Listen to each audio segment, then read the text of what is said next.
আসন্ন টি-20 বিশ্বকাপে বাংলাদেশের জায়গায় আইসিসি স্কটল্যান্ডকে আনুষ্ঠানিকভাবে অন্তর্ভুক্ত করেছে বলে দাবি করেছে ক্রিকেট ভিত্তিক পোর্টাল ক্রিকবাজ। তারা বলেছে, দুবাইয়ে আইসিসি সদর দপ্তর থেকে এডিনবরার স্কটল্যান্ড ক্রিকেটের সদর দপ্তরে যোগাযোগ করা হয়েছে। তবে স্কটল্যান্ড ক্রিকেটের প্রধান নির্বাহী কর্মকর্তা ট্রুডি লিন্ডব্লেডের সঙ্গে যোগাযোগ করেও তার কাছ থেকে এ ব্যাপারে তাৎক্ষণিক কোনো প্রতিক্রিয়া পায়নি ক্রিকবাজ। ক্রিকবাজের প্রতিবেদনে বলা হয়, আজ শনিবার সকালে এ ব্যাপারে চূড়ান্ত সিদ্ধান্ত হয়েছে। আইসিসির প্রধান নির্বাহী কর্মকর্তার সংযোগ গুপ্তা এক চিঠিতে আইসিসির বোর্ড সদস্যদের জানান, বাংলাদেশের দাবি আইসিসির নীতিমালার সঙ্গে সঙ্গতিপূর্ণ নয়। বাংলাদেশের জায়গায় বিশ্বকাপে স্কটল্যান্ডকে নেওয়ার খবর দিয়েছে আরেক cricket website ক্রিক info.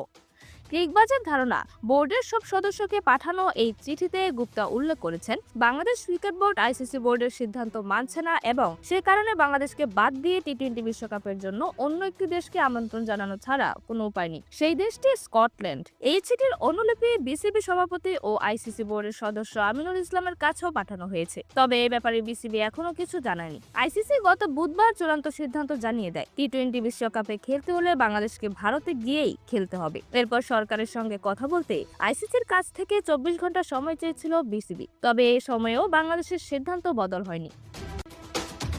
ICC venue না বদলালে নিরাপত্তা শঙ্কার কারণে এবারের টি-20 বিশ্বকাপে বাংলাদেশ খেলবে না, এটাই চূড়ান্ত সিদ্ধান্ত বাংলাদেশের। বিসিবি অবশ্য এরপর আইসিসিকে অনুরোধ করে বাংলাদেশের দাবির বিষয়টি স্বাধীন ডিসপিউট রেজুলেশন কমিটির কাছে পাঠাতে।